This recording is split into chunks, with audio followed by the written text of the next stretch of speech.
Price Lord, glory to God. So இந்த particular வீடியோவில் வந்து நம்ம இந்த இமேஜ் நீங்கள் பார்த்துருப்பீங்க, நம்மளுடைய கீபோர்டில் எப்படி நம்ம இந்த இமேஜ் நம்ம ஃபார்மேட் எடுத்துகிட்டு வந்து நம்மளுடைய கீபோர்டில் காமிக்க முடியும் அப்படின்றதும், அது வால்பேப்பரை எப்படி வைக்க முடியும் அப்படின்றத நம்ம பார்க்க போகிறோம். ஸோ இது எப்படி பண்ணலாம் அப்படின்னா, ஃபஸ்ட்டு ஸ்டெப் வந்து நார்மலாக நம்ம வச்சுருக்க இமேஜை நம்ம எடுத்துகிட்டு வந்து இதில் போட முடியாது. நம்ம ஜேபெக் இல்லைனா பிஎன்ஜி ஃபார்மேட்ஸில் மோஸ்ட்லி இருக்குதுன்னா, இப்போ அந்த 2 ஃபார்மேட்டில் இருக்கிறத வந்து நம்ம பிஎம்பின்னு சொல்லி மாற்றணும். பிட் மேப் இமேஜ்ன்ற அந்த பிக்சர் இமேஜுக்கு மாற்றணும். ஸோ அதுக்கு வந்து கரெக்டான ரெசல்யூஷன் இருக்குது. ஏன்னா நம்மளுடைய கீபோர்டுடைய ரெசல்யூஷன் வந்து 7 இன்ச் இருக்கிறதுனால அதுக்கு ஒரு சைஸ் இருக்குது. ஸோ இந்த இடத்துல நமக்கு இங்கே 855 போட்டிருக்கீங்களா, இது 800 and 480 மாற்றணும் நம்ம.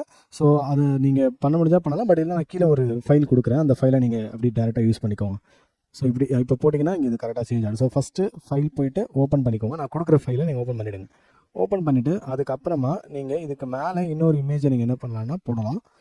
நான் ஆல்ரெடி பண்ணிட்டு இருந்த ஃபைல்ஸ் இங்கே காமிக்குது பாருங்கள். ஸோ இதில் இப்போ இந்த ஃபைலை நம்ம ஜேபெக்காக மாற்றி நான் காமிக்கிறேன். தட் இஸ் ஜேபெக்லேருந்து நம்ம வந்து பிஎம்பியாக மாற்றலாம். சரிங்களா, பிட் கன்வர்ஷன் பண்ண போகிறோம். ஸோ இப்படி கொடுத்தோம்னா நமக்கு இந்த ஃபைல் இப்படி வரும். ஸோ இதை நம்ம என்ன பண்ணணும்னா, நம்மளுடைய சைஸ்க்கு ஏற்ற மாதிரி கொஞ்சம் ட்ராக் கரெக்டாக பண்ணிக்கோங்க. கொஞ்சம் சைஸ் வந்து கொஞ்சம் கரெக்ட் பண்ணிக்கோங்க. சரிங்களா, ஓகே, மோஸ்ட்லி இது கரெக்டாக வந்துருச்சு. ஸோ இப்போ இந்த சைஸ் உங்களுக்கு பார்த்தாலே தெரியும், 800x418 இருக்கும். சரி, இப்போது இது அதுக்கு அடுத்த ஸ்டெப்பில் நீங்கள் சேவ் பண்ண போகிறீங்க. பிஎம்பின்ற பிக்சர் இமேஜில் சேவ் பண்ணணும். ஸோ இதுக்கு வந்து நேமிங், ஏன்னா நான் ஒரு ஃபைல் கொடுத்தாலும் அந்த நேமிங்கில் அது இருக்கும். ஸோ நீங்கள் உங்களுக்கு ஏற்ற மாதிரி ஒரு நேமிங் போட்டுக்கோங்க. வேர்ட்ஸ் அப்படின்னு சொல்லி ஒரு நேமிங் போடலாம், இல்லை வயலின் அப்படின்னு கொடுத்துக்கிறேன். ஸோ தட் ஒரு ஞாபகம் வச்சுக்கிறதுக்காக. ஸோ இதில் வந்து நிறைய இருக்கும், இதெல்லாம் பிட் மேப்ன்றது 24 பிட் மேப்பில் கொடுங்க, அண்ட் தென் சேவ் பண்ணிக்கோங்க. இப்போ ஒருவேளை நீங்கள் மொபைல் ஃபோன் வச்சுருக்கீங்க, ஆனால் உங்களுக்கு பிசி இல்லை, பட் இதை நீங்கள் ட்ரை பண்ணணும்னு பார்க்குறீங்கன்னா, உங்களுக்கு செகண்டாக இன்னொரு கன்வர்ஷன் ஐடியா தரேன். ஸோ இந்த ஐடியா வந்து நீங்கள் வந்து டேரெக்டாக இந்த freeconvert.com அப்படின்னு இருக்கும், அதுக்கு போங்க. அதில் போயிட்டு JPEG to MPGன்ற ஒரு திங்ஸ் இருக்கும், அது செலக்ட் பண்ணுங்கள். சரிங்களா, ஸோ இதில் கன்வெர்ட்னு கொடுத்துருப்பாங்க, அதில் உங்களுக்கு இங்கே மென்ஷன் ஆகிடும். சரிங்களா, இந்த கன்வெர்ட்டர்ஸில் இமேஜ் கன்வெர்ட்டர்னு கொடுங்க. அந்த இமேஜ் கன்வெர்ட்டரில் போன உடனே ஃப்ரம் டிவைஸ் எதை கன்வெர்ட் பண்ணுறீங்கன்னு கேட்கும். ஸோ இப்போ இன்கேஸ் நான் இதே ஃபைலையே நான் வந்து இப்போ கன்வர்ஷன் பண்ணலாம். சரிங்களா, இப்போ இந்த ஆப்பில் இப்போ நான் வச்சுட்ருக்க இந்த பர்டிகுலர் இந்த வெப்சைட் எதனால் ரொம்ப ஸ்பெஷல்னால், அது கரெக்டாக நமக்கு வந்து ரெசல்யூஷன் பண்ணி கொடுக்கும். ஆக்சுவலாக அதனால தான் நான் இதை சூஸ் பண்ணியிருக்கிறேன். சரி, இப்போது நம்ம அதே ஃபைல் எடுத்துக்கலாம். இந்த தடவை வந்து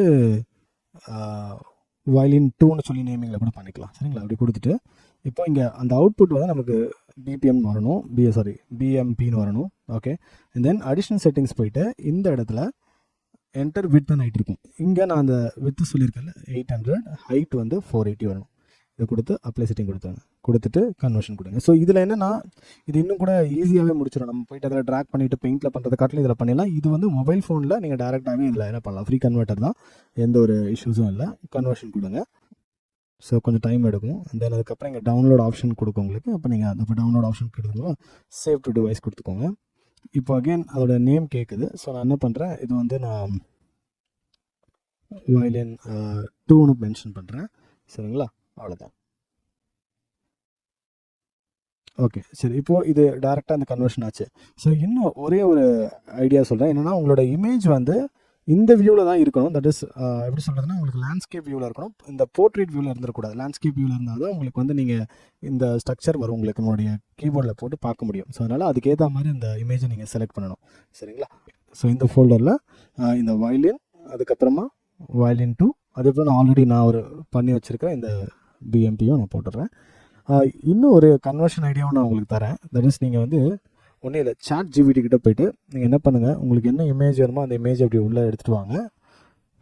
இப்போ எக்ஸாம்பிளுக்கு நீங்கள் இந்த பியானோ இமேஜ் எடுத்துக்கலாம். இந்த இமேஜை நீங்கள் என்ன பண்ணுங்கன்னா, ஜஸ்ட் நான் சொல்கிற மாதிரி டைப் பண்ணுங்கள். ஸோ இதுவே நீங்கள் டேரெக்டாக ஆப் மூலமாக பண்ண முடியும். ChatGPT ஆப் வச்சுருந்தீங்கன்னா அது மூலமாக பண்ணலாம். கன்வெர்ட் திஸ் இமேஜ் டு பிஎம்பின்னு போட்டு வித்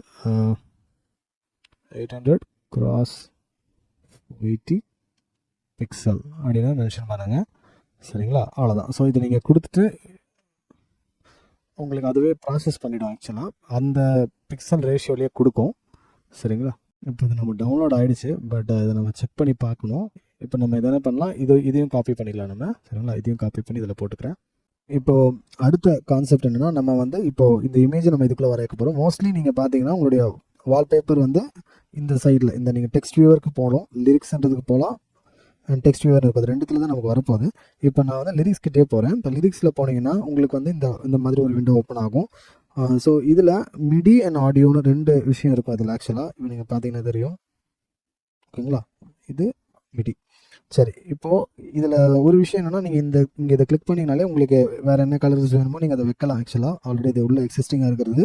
இப்போ நம்ம ப்ராசஸ் வந்து நம்மளுடைய யூஎஸ்பிக்குள்ளே இருக்கிற அந்த ஃபைல் தான் நம்ம எடுக்க போகிறோம். ஸோ அதனால் அந்த குறிப்பிட்ட ஃபோல்டர் நம்ம க்ரியேட் பண்ணியிருக்கோம்னா அதுக்குள்ளே போயிடலாம். இப்போது அதில் இந்த இமேஜை தான் நம்ம ஃபஸ்ட்டு பண்ணது வயலினில், அதை நம்ம பார்க்கலாம். அதை கவனிச்சிங்கன்னா பாருங்கள் அப்படியே உங்களுக்கு வந்துருக்கும். கரெக்டுங்களா? அடுத்தது நம்ம வந்து இன்னொன்று பண்ணோம்ல, அதையும் நம்ம பார்க்கலாம் இருங்க. ஸோ வயலின் 2 நம்ம வந்து அந்த வெப்சைட் மூலமாக பண்ணோம்ல அந்த இமேஜ், அதுவும் கரெக்டாக ஆகிடுச்சுங்களா? நெக்ஸ்ட்டு சாட் ஜிபிடி மூலமாக பண்ணிடணும் அந்த ஃபைல். ஸோ இப்படி நம்ம இதை வர வைக்கலாம். ஸோ இப்படி நம்ம வர வைக்கிறதுல இன்னொன்று என்னென்னா, நம்ம டோன் மாற்ற முடியும். ஸோ லைக் இப்போ நம்ம வந்து எந்த டோன் மாற்றினாலும் நமக்கு எஃபெக்ட் ஆகாது. பட் என்னென்னா, நம்ம போயிட்டு ஸ்டைல்லாம் மாற்றணும் பொழுது அதுக்கு வெளியே வந்துடும். திருப்பி எக்ஸிட் கொடுத்தீங்கன்னா அந்த பேஜுக்கு மறுபடியும் வரும். ஸோ இது வந்து நீங்கள் அந்த இடத்துக்கு போயிட்டு அதுக்கப்புறமா நீங்கள் போய் ஸ்டைல் மாற்றுறது இங்கேயே பண்ணிக்கோங்க. அப்புறமா நீங்கள் அப்படியே எக்ஸினோட கொடுத்தீங்கன்னா இந்த பேஜுக்கு அப்படியே வந்து நின்றுடும். நீங்கள் இதை கட் பண்ணிட்டீங்கன்னா இந்த இமேஜ் போயிடும். ஸோ ஜஸ்ட் ப்ளே பண்ணும்போது உங்களுக்கு தெரியும், மோஸ்ட்லி உங்களுக்கு எந்தெந்த மெமரியில் என்னென்ன இருக்குன்னு உங்களுக்கு தெரியும். அதனால் பிரச்சனை இருக்கா. இப்போ டெம்போ மாற்றுறதுனால அப்படியே மேலே மாற்றிக்கலாம். அது ஜஸ்ட் ஒரு இதுக்காக தான் இது இருக்குது. ஆனால் எஸ் சீரீஸில் ஃபுல்லாக வரும். அது இன்னொரு வீடியோவில் நான் உங்களுக்கு காமிக்கிறேன். இன்னொன்று இங்கே மேலே பார்த்தீங்கன்னா உங்களுக்கு ஒரு சிம்பிள் வந்த மாதிரி தெரியுதுங்களே, அது வந்து என்னென்னா, இந்த இடத்துல நீங்கள் என்ன நேமிங் போடுறீங்களோ அந்த நேம் அங்கே வரும். ஃபார் எக்ஸாம்பிள் இப்போ நான் என் நேம் போட்டு வச்சுருக்கேன்னு வச்சுக்கோங்களேன், அங்கே அந்த மாதிரி வரும். ஸோ அந்த மாதிரி உங்களுக்கு வேணும்னா நீங்கள் என்ன பண்ணுங்கள், ஒரு மிடி ஃபைலை நீங்களே சேவ் பண்ணிக்கோங்க. இப்படி போயிட்டு சேவ் பண்ணும்பொழுது சேவியர் கொடுத்துட்டு வேறு உங்கள் நேம் என்னமோ நீங்கள் அதை போடலாம். இப்போ எக்ஸாம்பிள் நான் இங்கே 2 மென்ஷன் பண்ணி சேவ் பண்ணிட்டேன்னு வச்சுக்கோங்க, இன்னொரு ஃபைல் வந்துருக்கும். ஸோ அந்த மாதிரி நீங்களே ஒன்று சேவ் பண்ணிக்கலாம். இல்லை உங்களுக்கு அதெல்லாம் வேண்டாம், இங்கே உங்களுக்கு பிக்சரைஸ்டாகவே வேணும்னாலும் நீங்கள் அதை பண்ணிக்க முடியும். ஸோ நான் ஆல்ரெடி ஒரு பிக்சர் ஒன்று பண்ணியிருந்தேன், அதுதான் இது. சரிங்களா, இன்னொரு பிக்சரும் இந்த ஃபைல் தான் நீங்கள் ஸ்டார்டிங்கில் பார்த்துருப்பீங்க. ஸோ இப்போ என்னென்னா, இதில் மேலே கொஞ்சம் மறைக்கிற மாதிரி தெரியுதுங்களா, அதனால் நான் என்ன பண்ணியிருந்தேன், ஜஸ்ட் ஒரு சிம்பிளாக ஒரு சிம்பிள் மட்டும் கொடுக்குற மாதிரி போட்டுட்டு விட்டுட்டேன், அவ்வளோதான். ஸோ இப்போ கொஞ்சம் நீட்டாக இருக்கும். இல்லைனா நீங்கள் இந்த லேட்டஸ்ட்டை கொஞ்சம் கீழே இறக்கி நீங்கள் எடிட் பண்ணிக்கலாம். ஸோ இப்படி நீங்கள் இந்த ஃபார்மேட் இதில் வரைக்க முடியும். இதே தான், பட் அந்த க்ரியேஷன் பண்ணுறதுலாம் ஒன்று. அதுக்கப்புறமா நீங்கள் வந்து உங்களுடைய அந்த வீடியோவில் பார்த்தீங்கன்னா உங்களுக்கு தெரியும். இப்போது அதே செட்டிங்ஸில் போயிட்டு உங்களுக்கு அந்த லாங்குவேஜ் போங்க, ஃபங்க்ஷன்ஸில் போயிட்டு சிஸ்டமில் போயிட்டு அதுக்கப்புறம் நீங்கள் லாங்குவேஜ் கிட்ட போனீங்கன்னா உங்களுக்கு அது புரிஞ்சிடும். சரிங்களா? Okay, God bless you all. Thank you so much. இதை நீங்கள் யூஸ் பண்ணிக்கோங்க. அண்ட் இது எப்படி இருக்குன்றதை நீங்கள் கமெண்ட் பண்ணுங்கள். God bless you.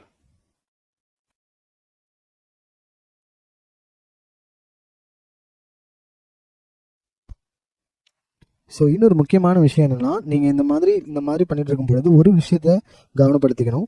இப்படி இருக்கிற இமேஜஸை வந்து நீங்கள் எப்பயுமே வந்து காப்பி பண்ணிக்கோங்க. காப்பி பண்ணி உங்களோட இதில் போட்டுக்கோங்க. ஏன்னா இப்போ நீங்கள் இது வந்து ஃபைல் காப்பி கொடுத்துட்டு இது எல்லாத்தையும் காப்பி பண்ணி யூசரில் போட்டு வச்சுக்கோங்க. ஏன்னா இப்போ நீங்கள் வந்து இன்கேஸ் பென்ட்ரைவ் எடுத்துட்டிங்கனாலுமே இது உள்ளே இருக்கிற இந்த ஃபைல்ஸ் அது போய் பார்க்கும், அது ஆட்டோமேட்டிக்காக அதை டிடெக்ட் பண்ணிக்கும். இன்கேஸ் நீங்கள் யூஎஸ்பியில் வச்சுட்டு பண்ணிவிட்டு நீங்கள் யூஎஸ்பி வெளியே எடுக்கும்பொழுது அது என்ன ஆகிடும், ஆக்சுவலாக அந்த ஃபைல் வந்து போயிடும். ஸோ அதனால் உங்களுக்கு திருப்பி பார்க்கும்போது இல்லாமல் போயிடும். சரிங்களா? ஒரு எக்ஸாம்பிளுக்கு அதை நான் காமிக்கிறேன். இப்போ இது யூஎஸ்பி இருக்குது. என் யூஎஸ்பியில் இப்போ நான் இந்த ஒரு ஃபைல் வச்சுருக்கேன்னு வச்சுக்கோங்க. சரிங்களா? இப்போது இந்த ஃபைலை நான் எடுத்துட்டேன்னு வச்சுக்கோங்க. சரிங்களா? யூஎஸ்பி டிஸ்கனெக்ட் பண்ணிட்டேன் இப்போ நான். சரிங்களா? இப்போ டிஸ்கனெக்ட் பண்ணிவிட்டு இப்போ நான் வந்து இப்போ வெளியே போய்ட்டு நான் திருப்பியும் அந்த லிரிக்கல் பேஜில் வேறு ஒரு சாங்ஸ் ஏதோ ஒன்று செலக்ட் பண்ணேன்னா இப்போ தெரியுதுங்களா, அந்த இமேஜ் போயிட்டுருக்கும். பட் ஆனால் இதுவே நான் இந்த இமேஜை வந்து என்னுடைய யூசரில் நான் வச்சுருந்தேன்னு வச்சுக்கோங்க. ஸோ இப்போது நான் எதை செலக்ட் பண்ணாலுமே எனக்கு அந்த ப்ராப்ளம் வராது. சரிங்களா? ஏன்னா நம்ம வந்து உள்ளேயே வச்சுருக்கோம். ஸோ இந்த யூஎஸ்பி போட்டு வச்சுருந்தீங்கன்னா இது அப்படி இருக்கும். பட் யூஎஸ்பி எடுக்கிற சுச்சுவேஷன். ஸோ அதனால் எப்பவுமே சேஃப்டி சைடில் நம்ம இருக்கலாம். இது உள்ளே காப்பி பண்ணி வச்சுக்கோங்க. ஸோ தட் நீங்கள் எந்த ஃபைலுக்கு நீங்கள் உள்ளே மூவ் பண்ணும்போது பார்க்க முடியும். சரிங்களா? ஸோ டெக்ஸ்ட் வியூவரில் அதே போல் தான் இருக்கும். பட் நீங்கள் வந்து இப்போ நார்மலாக டெக்ஸ்ட் வச்சுருக்கீங்கன்னா அது இந்த மாதிரி வரும். சரிங்களா? ஸோ பேக்ரவுண்டில் வரும், கொஞ்சம் மறைவாக வரும், அவ்வளோதான். சரிங்களா? ஸோ அடுத்ததாக நம்ம பார்க்க போகிறது எஸ் சீரியஸில் இது எப்படி பண்ணலாம் சொல்லி பார்க்க போகிறோம். ஸோ இந்த லிரிக்ஸ் பேஜில் பார்த்தீங்கன்னா தெரியும். ஃபஸ்ட்டு உங்களுடைய மெனு போயிடுங்க, ஃபங்க்ஷன் கிளிக் பண்ணி மெனு 2க்கு போயிட்டு சிஸ்டம் அழுத்திட்டு அதில் மெயின் பிக்சர் இருக்குது பாருங்கள், அதை கிளிக் பண்ணுங்கள். அதை கிளிக் பண்ணிங்கன்னா அதில் நம்ம யூஎஸ்பியில் எப்படி அதில் செலக்ட் பண்ணமோ அதே போல் தான் இங்கே இதை நான் செலக்ட் பண்ணுறோம். ஸோ இதை அந்த வால்பேப்பருக்கு ஜீசஸ்ன்ற நேம் இதில் வச்சுருந்தோம். ஸோ இதுக்கு பேக் சைடில் நீங்கள் நல்லா வாட்ச் பண்ணிங்கன்னா உங்களுக்கு வந்து அந்த பிக்சர் தெரிய வரும் பின்னாடியே இருக்கிறது. சரிங்களா? இது அடுத்ததாக நம்ம வந்து என்ன பண்ணோம்னா லிரிக்கல் சைடில் போய் பார்க்க போகிறோம். ஸோ இப்போ இதில் கவனிச்சிங்கன்னா நம்ம மேலேயே நம்மளுக்கு வந்து லிரிக்ஸ் அண்ட் டெக்ஸ்ட் இருக்குல்ல, அதை கிளிக் பண்ணிங்கன்னா கீழே பேக்ரவுண்டுன்னு இருக்கும், அதை கிளிக் பண்ணிவிட்டு அதே போல் நம்ம அந்த இமேஜை போய் நம்ம செலக்ட் பண்ணணும். செலக்ட் பண்ணிங்கன்னா உங்களுக்கு வந்து அந்த இமேஜ் ஃபுல்லாகவே காமிக்கப்படும். அது நீங்கள் அந்த நேம் நான் ஆல்ரெடி உங்களுக்கு சொல்லியிருக்கிறேன்ல, அந்த நேமை வந்து நீங்கள் நியூ சாங்னு மேலே இருக்கிறத நீங்கள் வந்து மிடியில் போய் மாற்றிக்க வேண்டியது. மிடி நேம் மாற்றினீங்கன்னா ஆட்டோமேட்டிக்காக அதில் மாறிடும். ஸோ இதை கரெக்டாக நீங்கள் ப்ராசஸ் பண்ணிங்கன்னா உங்களுக்கும் இதே போல் வரும். ஸோ எஸ்எக்ஸ் கீபோர்டில் வெறும் நமக்கு லிரிக்ஸ் அண்ட் இதில் மட்டும்தான் வரும். எஸ் சீரியஸில் தான் அந்த மெயின் ஸ்க்ரீன்லேயே பேக்ரவுண்டோடு வரும் ஆக்சுவலாக. ஸோ இதை நீங்கள் இதை புரிஞ்சுக்கணும். சரிங்களா? Thank you. God bless you all. Thank you so much.